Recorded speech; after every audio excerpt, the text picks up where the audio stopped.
Hello friends, ಇವತ್ತು ನಾವು veg ಪಿಜ್ಜಾನ ಹೇಗೆ ಮಾಡೋದು ಅಂತ ನೋಡೋಣ. ಫಸ್ಟ್ ನಾವಿಲ್ಲಿ ಒಂದು ಬೌಲ್ಗೆ 1 ಕಪ್ಪಷ್ಟು ವಾರ್ಮ್ ವಾಟ್ರನ್ನ ಹಾಕ್ಕೊಳ್ಳೋಣ. ಅಂದರೆ ಇದು ತೀರಾ ಬಿಸಿನೂ ಇರಬಾರ್ದು, ತೀರಾ ತಣ್ಣಗೂ ಇರಬಾರ್ದು, ಮೀಡಿಯಮ್ ಇರಬೇಕು. ಇದಕ್ಕೆ ನಾವೀಗ 1 ಸಣ್ಣ ಸ್ಪೂನಷ್ಟು ಶುಗರ್ ಹಾಕ್ಕೊಳ್ಳೋಣ.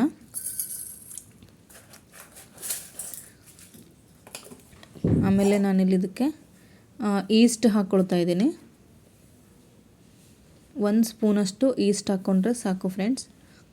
ನೋಡಿ, ಡ್ರೈ ಈಸ್ಟ್ನ ಯೂಸ್ ಮಾಡ್ತಾ ಇದ್ದೀನಿ ನಾನಿಲ್ಲಿ.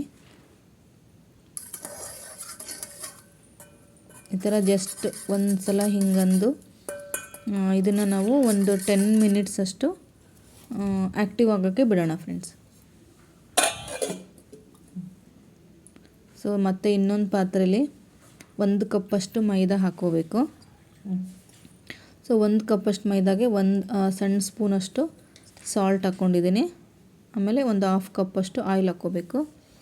ಸೊ ನೀವು ಆಯಿಲ್ ಬೇಡ ಅಂದರೆ ನೀವು ಬಟರ್ ಕೂಡ ಯೂಸ್ ಮಾಡ್ಬೋದು ಫ್ರೆಂಡ್ಸ್.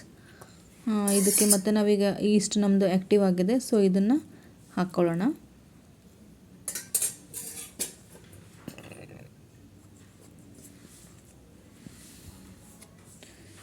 ಇದು ಪೂರಿ ಹಿಟ್ಟಿನ ಹದಕ್ಕೆ ಕಲಿಸ್ಕೋಬೇಕು ಫ್ರೆಂಡ್ಸ್. ತೀರಾ ಗಟ್ಟಿನೂ ಕಲಿಸ್ಕೋಬೇಡಿ, ತೀರಾ ತೆಳ್ಳಗೂ ಕಲಿಸ್ಕೋಬೇಡಿ.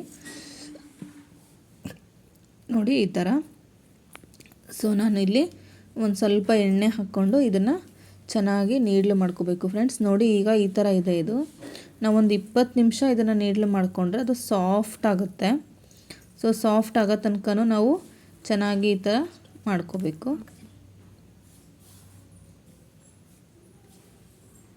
ಅದು ಸಾಫ್ಟ್ ಆದರೆ ನಮಗೆ ಅದು ಪಿಜ್ಜಾ ಕೂಡ ಚೆನ್ನಾಗಿ ಬರುತ್ತೆ. ಬೇಗನೆ ಆಗೋಗುತ್ತೆ ಫ್ರೆಂಡ್ಸ್, ಬೇಗ ಬೆಂದು ಬಿಡುತ್ತೆ. ಅದು ಒಂದು 20 ಮಿನಿಟ್ಸ್ ಒಳಗೆ ಬೆಂದು ಬಿಡುತ್ತೆ. ನೋಡಿ ಈ ಥರ ಬರ್ತಾ ಬರ್ತಾ ನೀವು ಈ ಥರ ಮಾಡ್ತಾ ಹೋದರೆ ಅದು ಫುಲ್ಲು ಸಾಫ್ಟ್ ಆಗ್ತಾ ಬರುತ್ತೆ.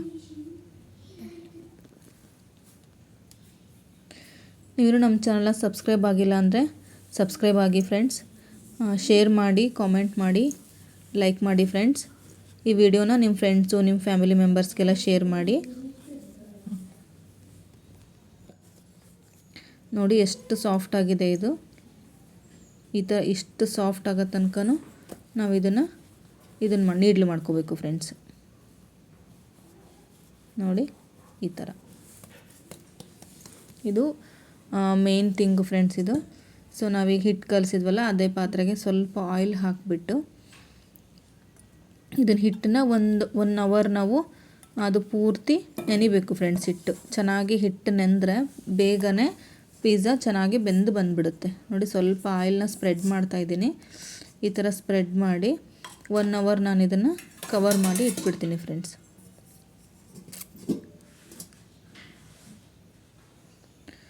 ನೆಕ್ಸ್ಟು ಒಂದು ಪ್ಲೇಟ್ಗೆ ನಾವು ಸ್ವಲ್ಪ ಮೈದಾ ಹಿಟ್ಟು ಹಾಕ್ಕೊಂಡು ಈ ಥರ ನಾವು ಮಾಡಿದ್ವಲ್ಲ ಹಿಟ್ಟನ್ನು, ಅದನ್ನು ಈ ಥರ ಸ್ಪ್ರೆಡ್ ಮಾಡ್ತಾ ಹೋಗಬೇಕು. ಜಸ್ಟ್ ಈ ಥರ ನೋಡಿ, ಈ ಥರ. ತುಂಬ ಚೆನ್ನಾಗಿತ್ತು ಫ್ರೆಂಡ್ಸ್, ಮಕ್ಕಳು ತುಂಬ ಇಷ್ಟಪಟ್ಟು ತಿಂದರು ಇದನ್ನು.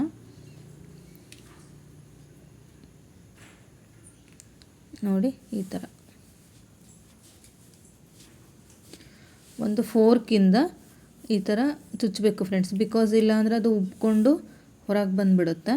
ಸೊ ಈ ಥರ ಚುಚ್ಚಿದ್ರೆ ಚೆನ್ನಾಗಿ ಒಳಗಡೆನೇ ಎಲ್ಲ ಬೆಂದು ಬಿಡುತ್ತೆ ಫ್ರೆಂಡ್ಸ್. ಅದು ನಾನಿಲ್ಲಿ ಪಿಜ್ಜಾ ಸಾಸ್ ಯೂಸ್ ಮಾಡ್ತಾಯಿದ್ದೀನಿ.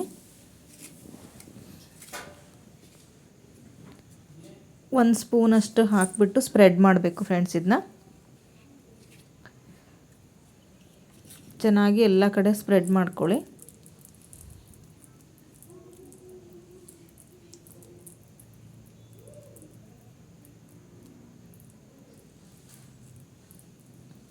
ನೋಡಿ ಈ ಥರ ಎಲ್ಲ ಕಡೆ ಸ್ಪ್ರೆಡ್ ಆಗಿದೆ ಫ್ರೆಂಡ್ಸ್. ಇವಾಗ ಇದಕ್ಕೆ ಮೊಝಿಲ್ಲಾ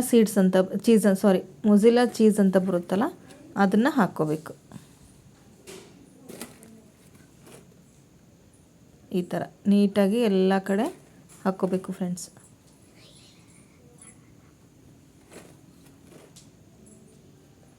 ಸೊ ನಾನಿಲ್ಲಿ ಕ್ಯಾಪ್ಸಿಕಮ್ಮು ಮತ್ತು ಆನಿಯನ್ನು ಟೊಮೆಟೊ ಯೂಸ್ ಮಾಡ್ತಾಯಿದ್ದೀನಿ. ನೀವು ಬೇಕಂದರೆ ಇದಕ್ಕೆ ಪನ್ನೀರ್ ಹಾಕ್ಕೋಬೋದು, ಆಮೇಲೆ ಮಶ್ರೂಮ್ನು ಕೂಡ ಕಟ್ ಮಾಡಿ ಹಾಕ್ಕೋಬೋದು ಫ್ರೆಂಡ್ಸ್. ಈ ಥರ ಎಲ್ಲ ಕಡೆ ನೀಟಾಗಿ 1 ಬೈ 1 ಇಡ್ತಾ ಬರಬೇಕು ಫ್ರೆಂಡ್ಸ್. ನೋಡಿ ಈ ಥರ. ಈ ಹೊರಗಡೆ ತೊಗೊಂಡು ಬರೋದಕ್ಕಿಂತ ಫ್ರೆಂಡ್ಸ್ ನಾವು ಮನೆಯಲ್ಲೇ ಈ ಥರ ಹೆಲ್ದಿಯಾಗಿ ಮಾಡ್ಕೋಬೋದು. ಸೊ ನಾನಿಲ್ಲಿ ಮೈದಾ ಹಿಟ್ಟನ್ನು ಯೂಸ್ ಮಾಡಿದ್ದೀನಿ. ಸೊ ನಿಮಗೆ ಮೈದಾ ಹಿಟ್ಟು ಬೇಡ ಅಂತ ಅನಿಸಿದ್ರೆ ನೀವು ಗೋಧಿ ಹಿಟ್ಟಲ್ಲೂ ಮಾಡ್ಕೋಬೋದು ಫ್ರೆಂಡ್ಸ್. ಚೆನ್ನಾಗಿ ಬರುತ್ತೆ, ಗೋಧಿ ಹಿಟ್ಟಲ್ಲಿ ಮಾಡಿಕೊಂಡ್ರೂ ಚೆನ್ನಾಗಿ ಬರುತ್ತೆ. ನೋಡಿ ಈ ಥರ ಟೊಮ್ಯಾಟೊ, ಕ್ಯಾಪ್ಸಿಕಮ್ಮು ಮತ್ತು ಆನಿಯನ್ನು ಎಲ್ಲ ಕಡೆ ನೀಟಾಗಿ ಸ್ಪ್ರೆಡ್ ಮಾಡಬೇಕು ಫ್ರೆಂಡ್ಸ್. 1 ಬೈ 1 ಇಡ್ತಾ ಬಂದರೆ ಅದು ಬೆಂದವಾಗ ಚೆನ್ನಾಗಿ ನಮಗೆ ಬಾಯಿಗೆ ಸಿಗ್ತಾ ಇರುತ್ತೆ. ತಿನ್ನುವಾಗ ತುಂಬ ಚೆನ್ನಾಗಿ ಅನಿಸುತ್ತೆ ಫ್ರೆಂಡ್ಸ್.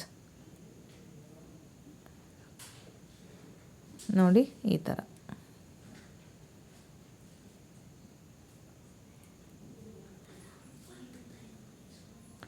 ನಾನಿಲ್ಲಿ ಸ್ವೀಟ್ ಕಾರ್ನ ಯೂಸ್ ಮಾಡ್ತಾಯಿದ್ದೀನಿ.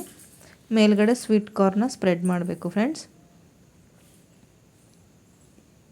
ನೋಡಿ ಈ ಥರ ಚೆನ್ನಾಗಿರುತ್ತೆ ಫ್ರೆಂಡ್ಸ್. ಕಾರ್ನ್ ಎಷ್ಟು ಹಾಕ್ಕೊಂಡ್ರೂ ಅದು ಸ್ವೀಟಿಶ್ ಆಗಿರುತ್ತಲ್ಲ, ತುಂಬ ಚೆನ್ನಾಗಿ ಬಾಯಿಗೆ ಸಿಗ್ತಾ ಇರುತ್ತೆ, ಚೆನ್ನಾಗಿ ಬರುತ್ತೆ ಫ್ರೆಂಡ್ಸ್. ಈ ಥರ ನೀಟಾಗಿ ಹಾಕ್ಕೊಳ್ಳಿ ಎಲ್ಲ ಕಡೆ. ಇದ್ರ ಮೇಲ್ಗಡೆ ಮತ್ತೆ ಸ್ವಲ್ಪ ಚೀಸ್ ಹಾಕ್ಕೋಬೇಕು ಫ್ರೆಂಡ್ಸ್.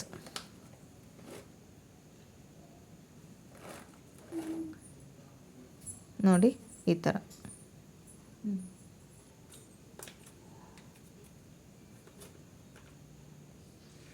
ನಾನು ಮುಂಚೆನೇ ಒಂದು ಕಡಾಯಿನ ಪ್ರೀ ಹೀಟ್ ಮಾಡ್ಕೊಂಡಿದ್ದೆ ಫ್ರೆಂಡ್ಸ್, ಒಂದು 10 ಮಿನಿಟ್ಸು.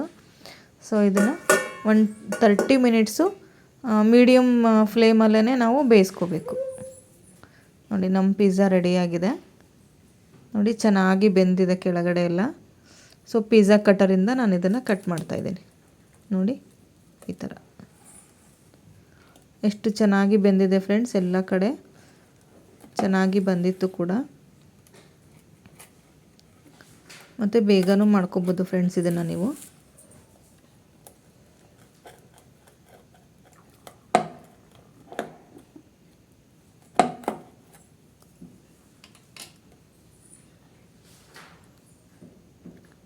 ನೀವು ಟ್ರೈ ಮಾಡಿ ಫ್ರೆಂಡ್ಸ್. So thank you.